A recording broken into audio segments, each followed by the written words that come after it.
Good morning, everybody, and welcome to the Rangers Review morning briefing for Wednesday, the 20th of April. I'm Derek Clark. I'm joined this lovely sunny morning, especially down here in Warrington. I'm not too sure what it's like in it's lovely. It's gorgeous. It's as I always say, I've got great views from my office over the city, and it is crystal clear. You can see right to the Oakhill Hill. Is it the Oakhill Hills? I don't know. The hills around Glasgow. No idea. I think that's going back to my days in Perth, the Oakhill Hills. I think that's somewhere completely different. Anyway, regardless, I can see hills and blue skies, so that's good news. Fantastic stuff. Before we talk about all things Rangers, and there's lots to talk about, folks, if you're watching us on YouTube, if you hit that subscribe button, it means you'll never miss a video when we go live. And we've got that great offer on the website just now. I'm sure you've already seen it. Head over to rangersreview.co.uk/subscribe. Just £1 for 2 months worth of content. And not only that, you get entered into a prize draw for a signed first team jersey. And as we mentioned yesterday, if they go on and achieve the impossible dream and win the Europa League, then that will be a collector's item, to say the least. So great offer we've got on just now. Head over to rangersreview.co.uk/subscribe. Okay, let's fire in, Johnny. Some big news regarding Rangers yesterday. We'll touch on the Motherwell game first. Of course, Rangers requested that it be moved from Sunday to Saturday. And fair play to the Steelmen. They've facilitated that request, and it has been agreed by the SPFL. So it will now take place at Fir Park on Saturday, 12 noon, to give Rangers that extra day to prepare for the Leipzig first leg semi-final of the Europa League tie. Good, positive outcome for all concerned. And for Motherwell, I know Alan Burrows mentioned that they were looking at a Saturday fixture. They don't have many Saturday fixtures, so they need to look out for themselves as well, which is understandable. But yeah, I think that's a good move. Yeah, you've got to say, first and foremost, massive credit to Motherwell, because it's actually not great for Motherwell. You know, they've got a lot of fans who have organised work, scheduling, transport, and all the rest of it for the game. And I saw already that Alan Burrows was getting a few messages saying, look, I'm going to have to rearrange all my plans to make this happen. So really they've gone the extra mile, given the lack of notice and the amount of time it's taken to actually sort out. It's not been quick like it was down south when Leicester and West Ham were looking to get fixtures changed. It was done like that, wasn't it? But up here it's taken quite a bit longer, and that's meant a wee bit of disruption for Motherwell. Late notice for their fans. So you've got to give them double credit, mate. Double credit to Motherwell for actually putting Scottish football first. And listen, there's so much tribalism in this country. We've seen it in the last couple of days, haven't we, writ large. So it's great to see a request like that being granted, because that extra day recovery will really help Rangers. There's no doubt about that. And it's what's been required. And like I say, kudos to both Motherwell and the SPFL for making it happen, because it's great to see. Yeah, most definitely. And Curry Muncher with a technical point here. I'll try and see this. If we're getting cut off at the start and the end, let us know, folks, and we'll try and improve that. We'll look into that.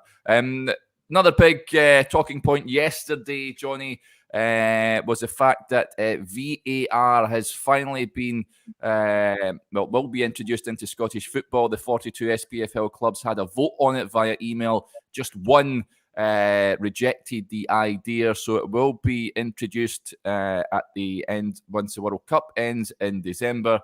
We're getting the technology in the top flight. It will cost £1.2 million a year to be... the Premiership clubs will foot the bill on a sort of sliding scale. What do you make of this development? I think it had to happen, you'd have to say, but it's all about the implementation now and making sure they use the tool properly. Yeah, I think it's perfectly legitimate to be concerned about VAR. And Derek, you've touched on this in your piece on the website this late last night that we put out, so we can maybe touch on that. But what I would say first and foremost is VAR's coming. You cannot stop the tide.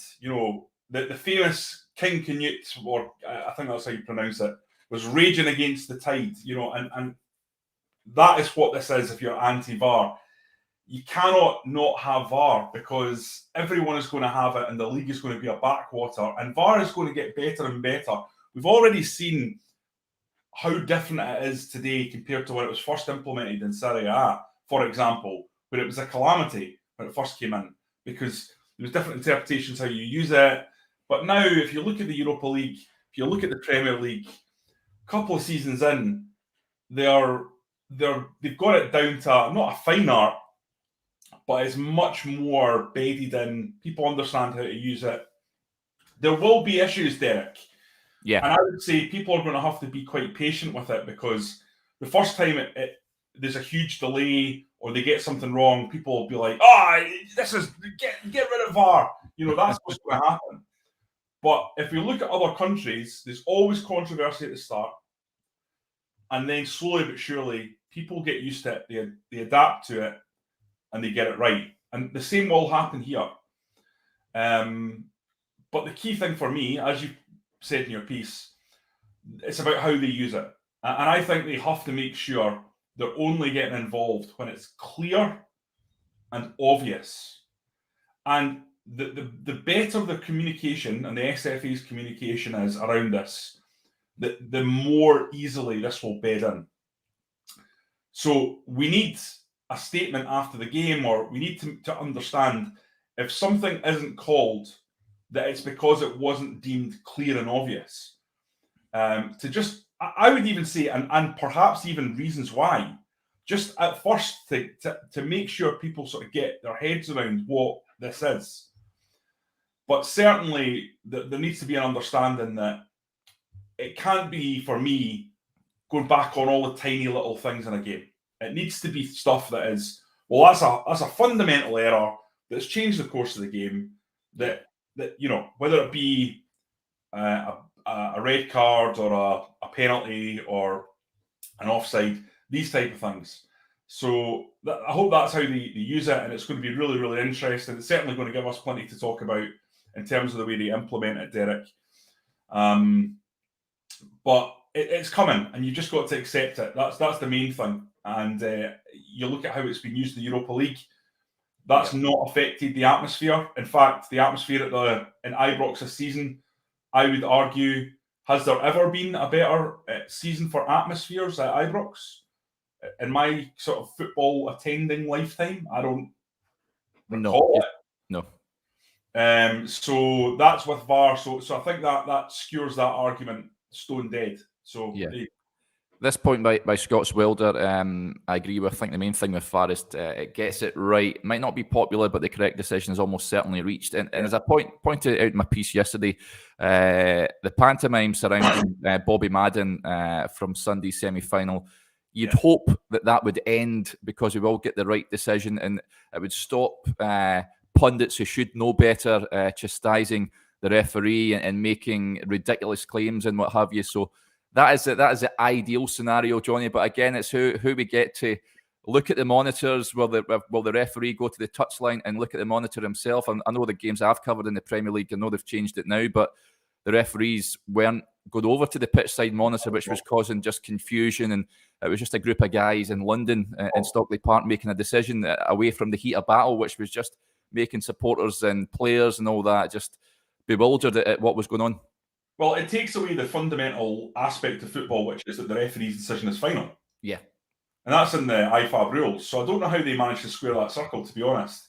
But they've changed it, and they're right to change it, because it should be the man in the middle who's there, who's, as you say, in the heat of the battle, that is making that decision. Absolutely. Yeah.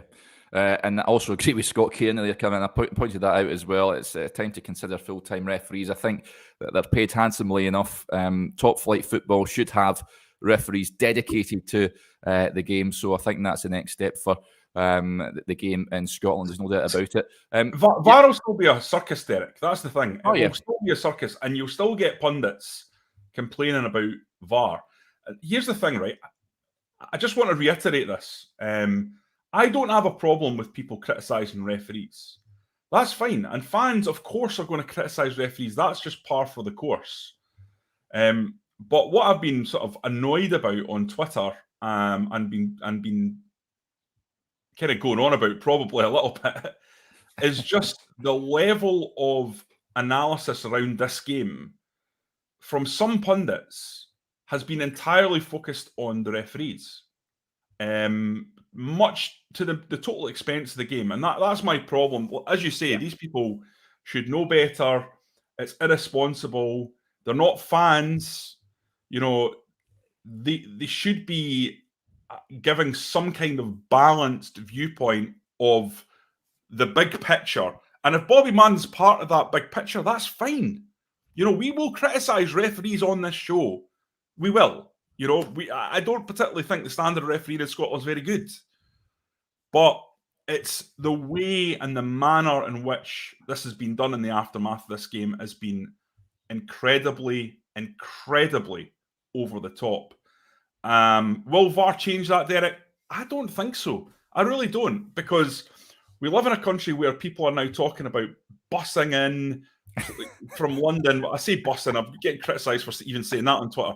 I don't know how you get them up here. Whatever, they walk from London. But a group of referees, because you need a group to take part. Yeah, I don't think said pundit who came out with that, Johnny, will be taken seriously, to be honest. Another gaffe. I'm not even going to...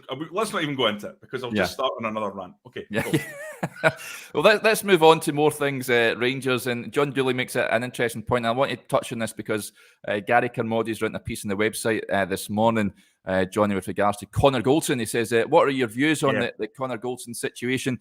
It looks like he's enjoying himself and he would like to stay.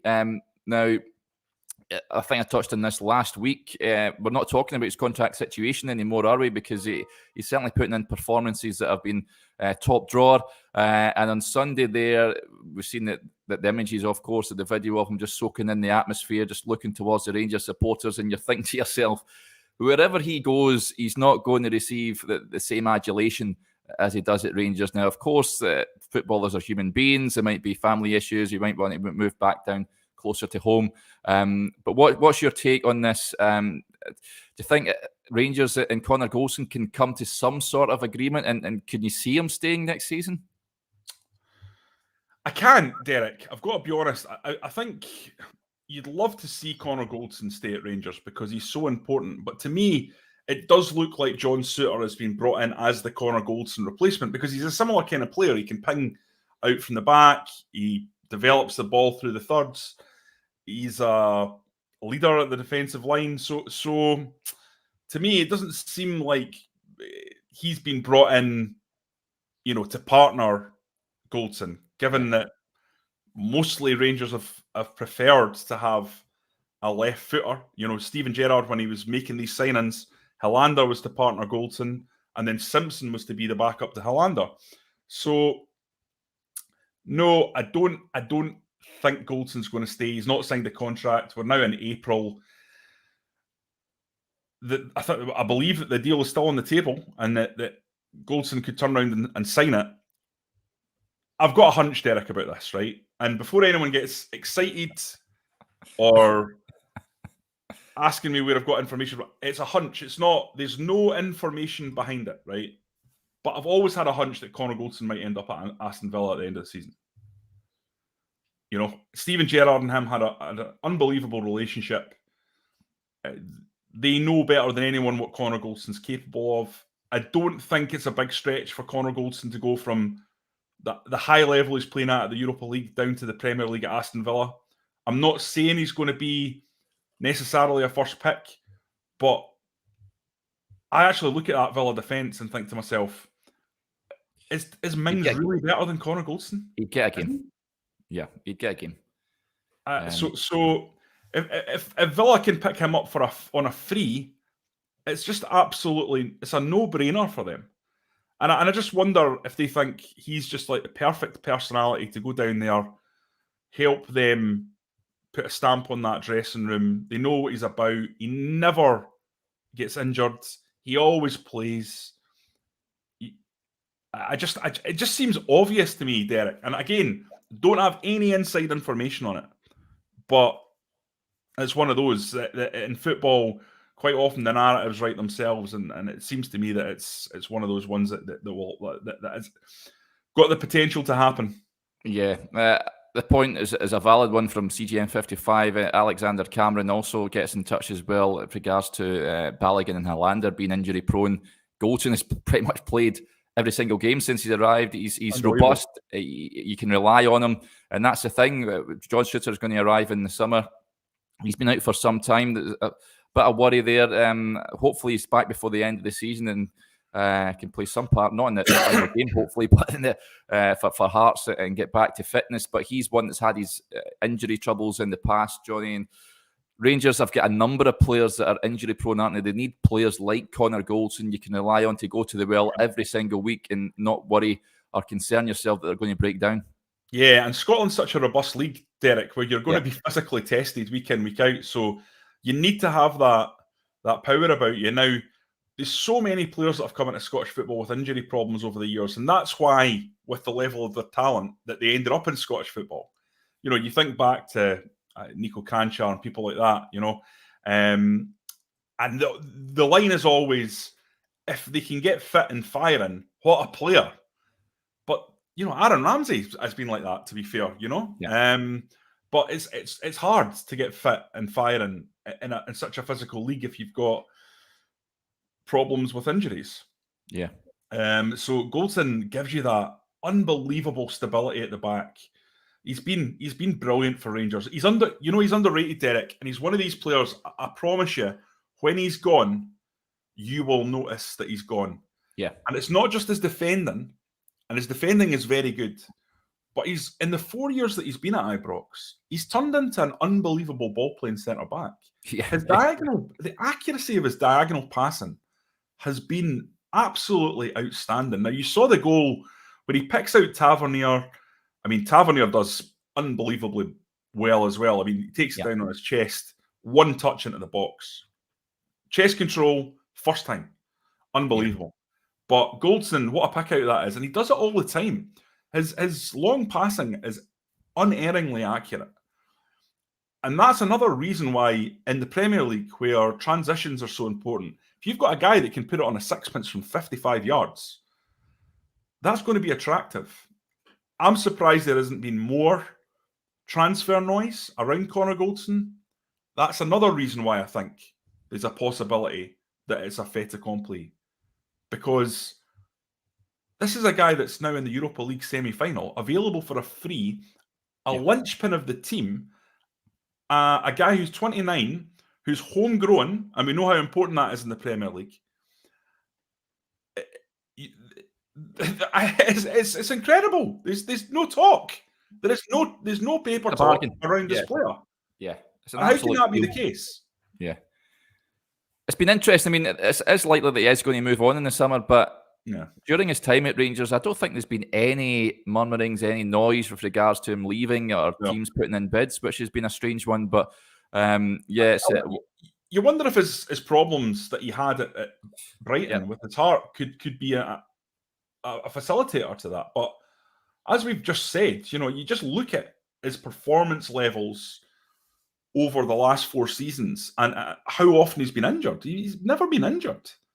So it's a very strange one for me. But this season, you have to think that this, based on what they've done, this will be the season when clubs start to notice. For example, Derek, right? Watching the way Ryan Kent played against Borussia Dortmund, that will not have gone unnoticed in the it hasn't. No. There's just no way that teams won't have watched that and gone, 1 year left in his contract, he looks like a good player. Yeah. And then they look at the other Europa League games, because let's be honest, a Bundesliga team is not going to care about what he's doing against St Mirren. And they will see what a top player he is. So I think, I know Rangers fans won't want to hear about their top players being sold, but fundamentally, it's part of the club's 4 pillars, you know, player trading. So the fact they're putting themselves in the shop window in the Europa League is actually good. And it'll be up to Rangers who they sell. But this summer is going to be difficult because of the amount of players that are coming into 1 year left on their contracts. And there'll be more of a churn, I think, this year than the next 2, 3, 4 years afterwards. Yeah. And part of that will be Giovanni Van Bronckhorst putting his own stamp and bringing players in. I noticed somebody was asking about the Dutch centre-half. I think his name's De Hecke. he's a player that Rangers have never knocked down. You know, they'll knock down rumours if they're nonsense. So I do think that's someone that Rangers might be interested in. But whether or not it's gone any further than having a look, I don't know, and we'll find out, I would imagine, in the coming weeks, because time is ebbing away in terms of this season. Yeah, absolutely. Before we go, Johnny, I just wanted to touch on the B team yesterday. Of course, great win over Celtic in the Glasgow Cup, winning on penalties after a 2-2 draw, 5-4, converting all their penalty kicks. And Alex Lowry with a tremendous tweet saying goal for the opposition when he took his goal away. Absolutely fantastic. I know we touched on Alex Lowry yesterday in regards to apparently Newcastle sniffing about him. But great result for the B team. Keeps that feel-good factor going, doesn't it? And another good performance from Alex Lowry. Yeah, look, this kid's going places. It's obvious. You know, there's all this talk yesterday about Newcastle, and as we said yesterday, that's going to happen. It's part of modern football. It's part of this situation with Brexit, whereby it's much easier for them to come up here and try and nick away the best talent from Rangers and Celtic than it is to go to the foreign leagues, as they have done in the past, and pluck their players. So I think we're going to have to get used to this. And I thought Lowry was good throughout the game. I have to be honest, Derek, I was working and watching. So I wasn't giving it my full concentration, but whenever I looked up and sat and watched a passage of play, whenever Lowry was involved, you know, he's got a good decision making for a kid of that age. Yeah. And his penalty, as CGM55 says so brilliantly, it was filthy. Yeah. I've seen a couple of comments to his tweet as well, saying offer him a lifetime contract for that, which is a Jim McLean style contract. Get him tied down for the next 15 years. £5 a week. Okay, that'll do us there, folks. Thanks very much to everyone for interacting with the show as ever. It really is much appreciated. Remember, if you're watching us on YouTube, just hit that subscribe button. It means you'll never miss a video when we go live. And we've got that terrific offer you can see down in the ticker below us. Just £1 to subscribe to the Rangers Review site for 2 months worth of content. And not only that, you get entered into a prize draw to win a signed first team jersey. It really is a super deal we've got on just now. Just head over to rangersreview.co.uk/subscribe for all the details. Okay, we'll be back again tomorrow, but until then, enjoy the rest of your Wednesday.